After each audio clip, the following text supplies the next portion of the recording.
आइए चले प्रकृति में चलते हैं। Let's walk into the nature और अपने दिमाग को थोड़ा बंद करते हैं, थोड़ा शांत करते हैं और अपनी आत्मा को खोजते हैं। गहराई से अगर प्रकृति को देखेंगे तो हम हर चीज़ को बेहतर समझेंगे। और किसी ने सच ही कहा है that spend your time with those who love you unconditionally, not with those who love you when the conditions are favorable to them। जी हाँ, इन प्यारे पेड़ पौधों, प्रकृति वृक्षों से प्यारा एक सच्चा मित्र कौन होगा। नमस्कार, मैं डॉक्टर करुणा पाल गुप्ता।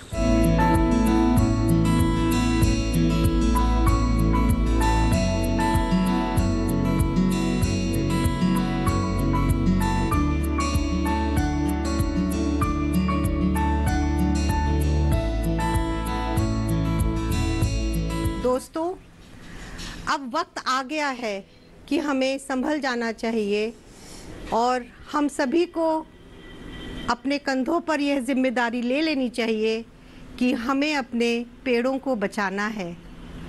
आज एक बड़ी छोटी सी बात कहूँगी, that a difference between in nature and with nature. हम सभी को प्रकृति पसंद है, that is we are all living in nature. लेकिन जब मैं विद नेचर की बात करती हूँ तब मैं कहूँगी भावनात्मक तरीके से। जिस दिन हम अपने पेड़ पौधों से जुड़ेंगे उस दिन से हमारी परिभाषा बदल जाएगी और उस दिन से हमारे पेड़ पौधे भी हमको उतना ही प्यार करने लगेंगे जितना हम उनको प्यार करते हैं। और जब हम उनके साथ भावना के साथ जुड़ेंगे तो हम अपने पेड़ों को कटने से बचा पाएंगे। ओशो ने एक बहुत प्यारी बात कही है, hug your trees and when you hug them, जब आप उनको गले लगाते हैं तो वो भी आपको गले लगाते हैं। और अगर आपको ऐसी फीलिंग नहीं होती then the problem is at your end, not with the plants and with trees. Friends, मैं अपने गार्डन में रोज़ ही, लगभग रोज़ ही कुछ समय व्यतीत करती हूँ जब मैं पौधों को गले लगाती हूँ, अपने वृक्षों को गले लगाती हूँ। दोस्तों, साइंस भी कहती है कि मिनिमम अगर आप 21 सेकेंड्स तक अपने वृक्ष को गले लगाते हैं तो जो वृक्षों की पॉजिटिव एनर्जी है वो आपके अंदर आ जाती है और आपकी नेगेटिव एनर्जी ट्रांसफॉर्म हो जाती है। तो क्यों ना हम ये प्रैक्टिस रोज करें, जहां हम अपने पेड़ पौधों को गले लगाएं।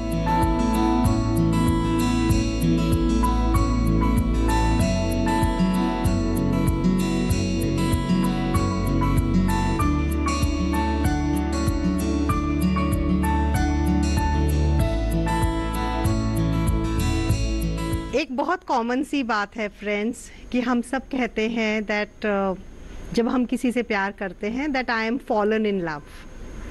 लेकिन दोस्तों, मैं यहाँ पे ये कहूँगी कि जब हम अपने पेड़ पौधों से प्यार करते हैं, जब हम उनको लव करते हैं, so we rise, we don't fall in love. So when we love, when we get connected with our plants and trees, we rise. और अगर मैं कहूँ राइज तो उसका मतलब है कि हम भावनात्मक, आध्यात्मिक, शारीरिक, मानसिक, इमोशनल, इन सब तथ्यों पर हमारा उत्थान होता है। और क्यों ना हो, पेड़ पौधे ऐसे ही हैं।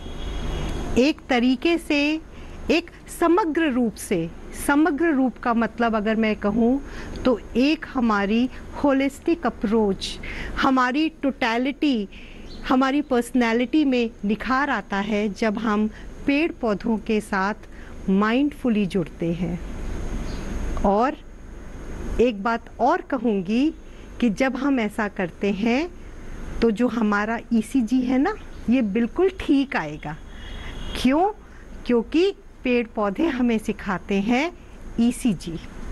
और ECG का मतलब है एम्पैथी, दैट इज सहानुभूति, कंपैशन करुणा और दया का भाव, और ग्रैटिट्यूड कृतज्ञता।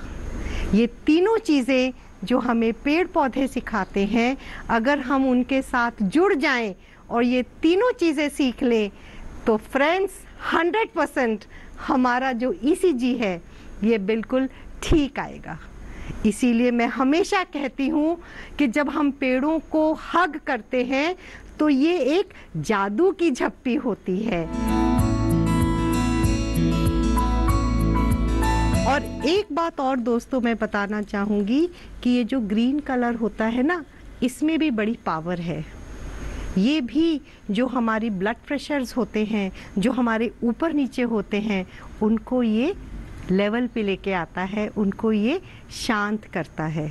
आपने देखा होगा ऑपरेशन थिएटर्स के अंदर जो सर्जिकल इंस्ट्रूमेंट्स होते हैं वो भी ग्रीन कलर में रैप्ड होते हैं, और वो इसीलिए होते हैं कि केवल एक ग्रीन कलर को देखने से ही जो हमारा सेंट्रल नर्वस सिस्टम है वो कंट्रोल होता है, वो काम होता है।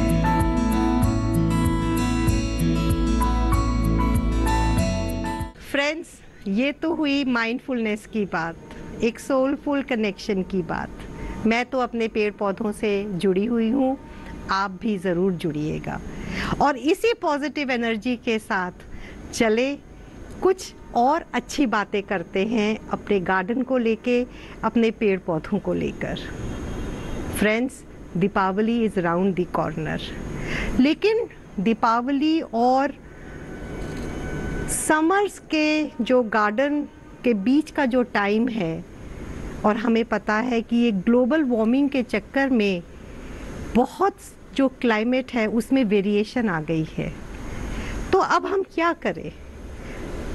समर फ्लावर्स ख़त्म हो गए हैं, जो हमारे एंड पे जो बेड्स हैं वो खाली हो गए हैं, जो पॉट्स हैं वे भी खाली हो गए हैं।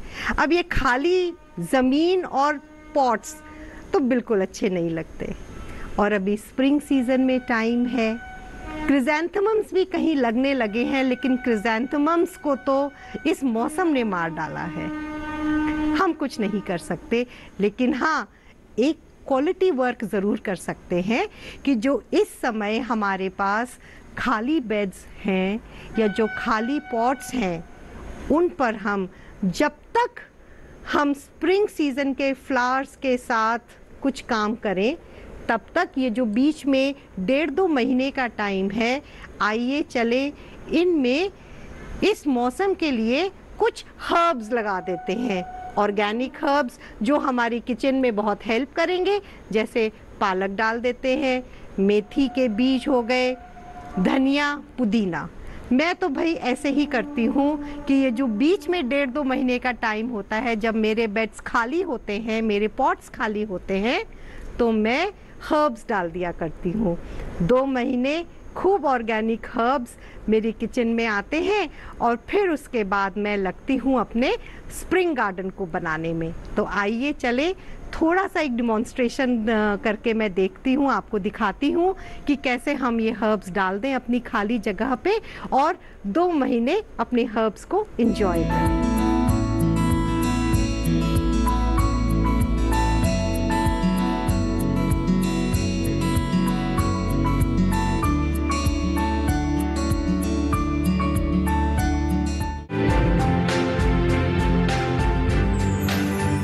लहलहाती फसल, भरे पूरे खेत खलिहान, हर किसान का बस यही अरमान।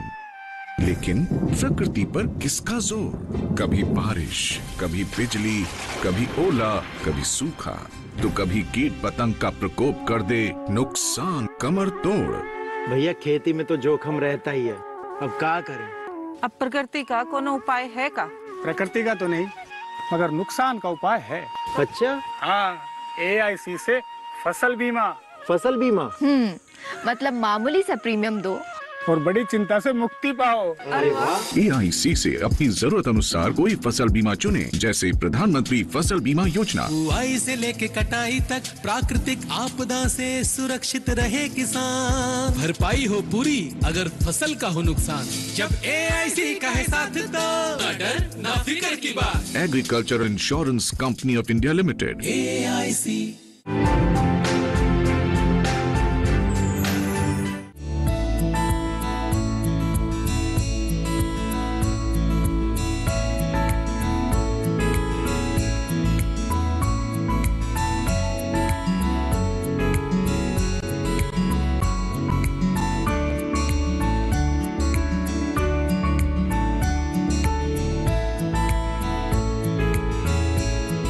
फ्रेंड्स, मेरा जो गार्डन है ये साउथ फेसिंग गार्डन है, और क्योंकि मुझे फूलों का भी बहुत शौक है तो मैं समर सीज़न में समर गार्डन बनाती हूँ। जैसे कि आप देख सकते हैं कि मेरे आगे भी बेड है और मेरे पीछे भी बेड्स हैं। समर गार्डन के बाद मैं फिर तैयारी करती हूँ क्रिसैंथेमम्स की, जो मैं पॉट्स में लगाती हूँ, और अक्टूबर एंड से तैयारी करती हूँ मैं स्प्रिंग गार्डन की। मेरा जो गार्डन है ईश्वर की कृपा से ये एक मिनी मुगल गार्डन कहा जाता है मेरी लोकेलिटी में।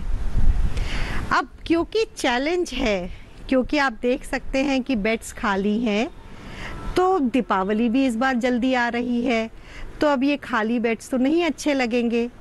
तो मैंने सोचा क्यों ना मैं हर्बल गार्डन बना देती हूँ, छोटे छोटे हर्ब्स लगा देती हूँ, जैसे पालक, धनिया, पुदीना, मेथी। जब तक अक्टूबर एंड आएगा तब तक हमारे जो ये हर्ब्स हैं ये तैयार हो जाएंगे और इनका हम सेवन खूब करेंगे अपनी किचन में, और फिर उसके बाद मैं तैयारी करूँगी स्प्रिंग गार्डन बनाने में। तो चलिए मैं अब आपको दिखाती हूँ कि ये जो मेरी खाली बेड्स हैं, अब क्योंकि मिट्टी जो है वो बिल्कुल जमी हुई मिट्टी है, तो पहले मैं उसको थोड़ा सा खुदाई कर देती हूँ। खुदाई करने के बाद, हम खुदाई इसलिए करते हैं कि मिट्टी को जब हम लूज़ करते हैं तो जो नीचे की मिट्टी है वो थोड़ी ऊपर आ जाती है, और इस तरीके से जो मिट्टी के अंदर, सॉइल के अंदर अपना एक माइक्रो एनवायरनमेंट होता है, जो उसके अंदर माइक्रो ऑर्गेनिजम्स होते हैं और जो माइक्रो न्यूट्रिएंट्स होते हैं वो थोड़ा ऊपर नीचे हो जाते हैं, और जिस वजह से जो हमारी क्रॉप है, जो हमारे हर्ब्स जो अब मैं यहाँ पे लगाऊंगी वो ठीक तरीके से लग सकते हैं। अब जब मैंने मिट्टी गुड़ाई कर ली तो बस फिर अब हम लगाएंगे अपनी हर्ब्स, और यहाँ पे एक छोटी सी क्रिएटिविटी है, और वो जो क्रिएटिविटी है एक आउट ऑफ द बॉक्स सोच है, और वो सोच है कि चले एक हर्बल लैंडस्केप करते हैं। हर्बल लैंडस्केप सुनने में बहुत आपको अचंभित कर रही होगी, लेकिन जी हाँ दोस्तों, कुछ डिफरेंट करते हैं और कुछ अलग करते हैं। ये मैंने एक ग्रिड पैटर्न बनाया है यहाँ पर, इसको हम बड़े स्केल पे भी बना सकते हैं। मैंने स्क्वायर लिया है, आप इसको सर्कुलर भी लीजिए या आप इसको वेवी भी बनाइए। मैंने वाइट स्टोन्स के साथ किया है, आप इसको टेराकोटा की टाइल्स के साथ भी कर सकते हैं। ये मैंने तो इसको ग्रिड बनाया है, लेकिन आप इसको वेव फॉर्म में भी एरिया को सेगमेंट में बना सकते हैं। ये मेरा ग्रिड पैटर्न ऑलमोस्ट तैयार है, और अब मैं इसमें हल्की सी गुड़ाई कर देती हूँ, और गुड़ाई करने के बाद अब मैं डालूँगी इसके अंदर जो भी मेरे को हर्बल बीज डालने हैं। ये जो साबुत धनिया है ये तो हम सबकी किचन्स में होता ही है, इसको हम थोड़ा सा हाथ से ऐसे कर लेते हैं सो दैट ये पीसेस में हो जाए, और फिर हम इस एरिया में इसको हमने डाल दिया। अब ये वाले ग्रिड में हमारा धनिया लगेगा और इसमें हम मेथी लगाते हैं। ये मेथी के बीज हैं, और मैं मेथी को भी थोड़ा सा, याद रखना है कि हमें पानी नहीं डालना है अभी, ये क्योंकि हल्के बीज होते हैं, बहुत डेलिकेट बीज होते हैं। ये अपने आप ही जब इनको उचित मात्रा में पानी, न्यूट्रिएंट और इनको एयर मिलेगी, ये अपने आप जड़ें बनाएंगे और ऊपर से छोटा छोटा पौधा भी निकल जाएगा। तो ये मैंने धनिया डाल दिया और यहाँ पे मैंने मेथी डाल दी। नाउ क्योंकि हम ये एक आउट ऑफ द बॉक्स सोच के साथ काम कर रहे हैं, एक हम हर्बल लैंडस्केप बना रहे हैं, तो चलिए थोड़ा सा सजावट कर लेते हैं, जिससे कि हर्ब्स की हर्ब्स भी हो जाएंगी और दीपावली की तैयारी भी हो जाएगी खाली ज़मीन पे, ठीक है ना। तो मेरे पास है मेरा पक्षी सीमेंट का, इसको मैं रखती हूँ इस साइड पे, थोड़ा सा इसको सजा देते हैं, या हम इसको इधर कॉर्नर पे भी रख देते हैं, ठीक है। और ये है मेरी छोटी सी बतख, जिस पे बहुत ही प्यारा पेंडनस प्लांट जो है वो ग्रो कर रहा है, तो इसको मैं यहाँ कॉर्नर पे रख देती हूँ। और बतख है मेरे पास, उसको भी मैं यहाँ कॉर्नर पे रख देती हूँ। अब मेरे पास 2 कॉर्नर्स पे मैंने पेंडनस रख दिया, बीच पे मैंने एक अपना पक्षी रख दिया सीमेंट का, है ना। और यहाँ पे धनिया है और यहाँ पे मेथी है। जस्ट इमेजिन, जब धनिया मेथी आ जाएगा और दीपावली के करीब जब हम यहाँ पे थोड़ी सी लाइटिंग भी कर देंगे, तो ये जो हमारा एरिया है ये अपने आप ही बहुत खूबसूरत लगेगा। Closer to Deepavali you can put some लालटेन या छोटे छोटे टी दियाज रख दिए या दीपक जला के रख दिए, तो भी ये आपका एरिया बहुत ही सुंदर लगेगा।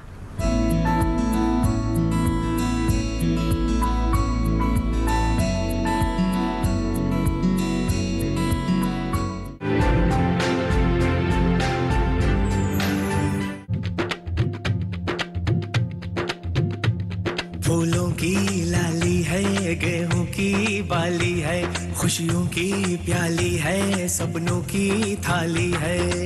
धूप जो छूमे तो चमके धनक सी, सावन में खुल जाए सौंधी महक सी। मेरे देश की धरती, मेरे देश की धरती, मेरे देश की धरती, मेरे देश की धरती। देखिए कार्यक्रम मेरे देश की धरती, सोमवार से शुक्रवार रात 8 बजे सिर्फ दूरदर्शन किसान पर।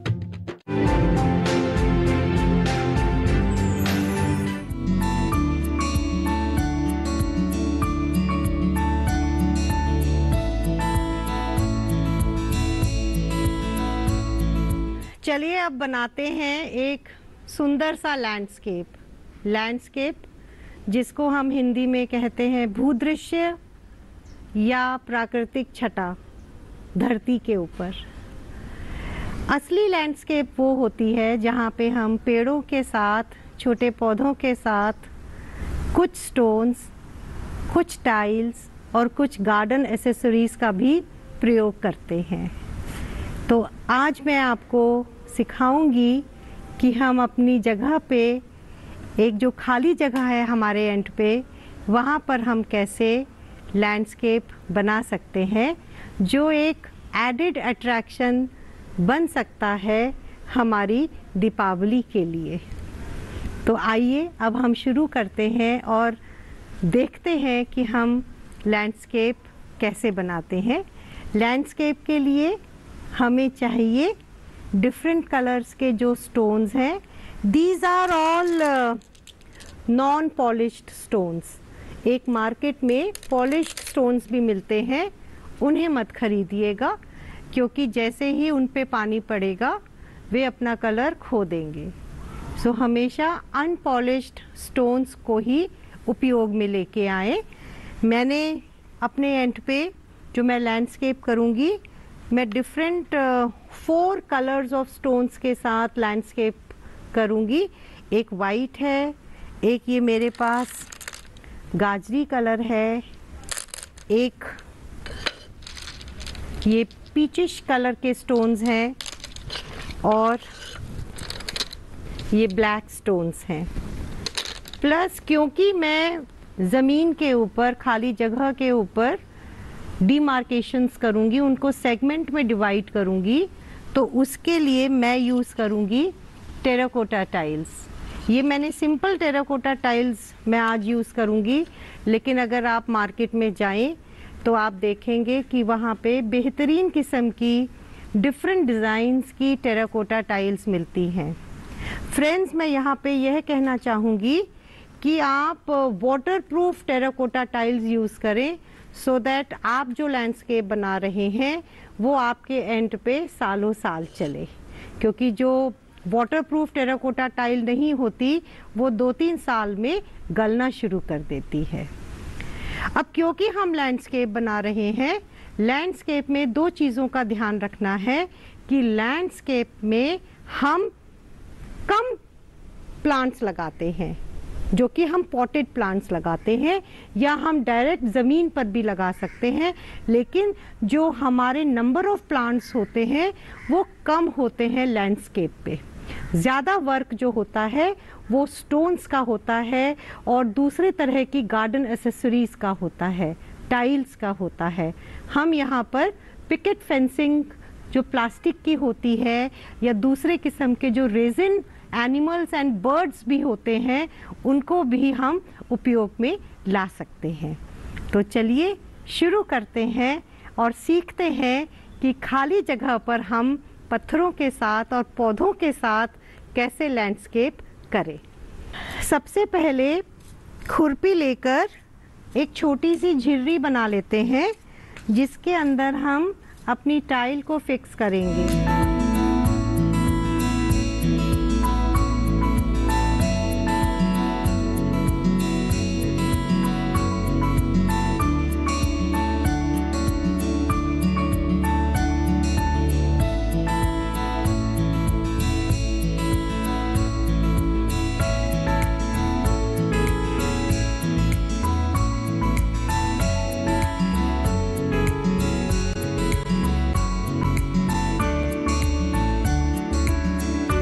और अब देखिए, अगर हम इसको देखें तो ये एक हमारा सुंदर सा एक लैंडस्केप तैयार है।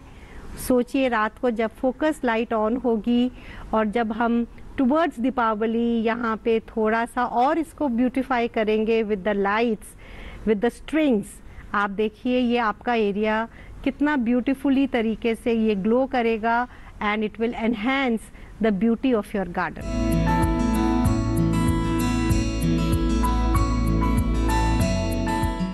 ये एक मेरा सुंदर सा पेड़ है, ये मेरा पक्षी है और ये मेरी लैंडस्केप है। 2 लाइनें बोलूँगी। मैंने एक चिड़िया पाली, वो फुर्र उड़ गई। फिर मैंने एक गिलहरी पाली, वो भी चली गई। फिर मैंने एक पेड़ लगाया, चिड़िया भी वापस आ गई और गिलहरी भी वापस आ गई। This is the magic of nature.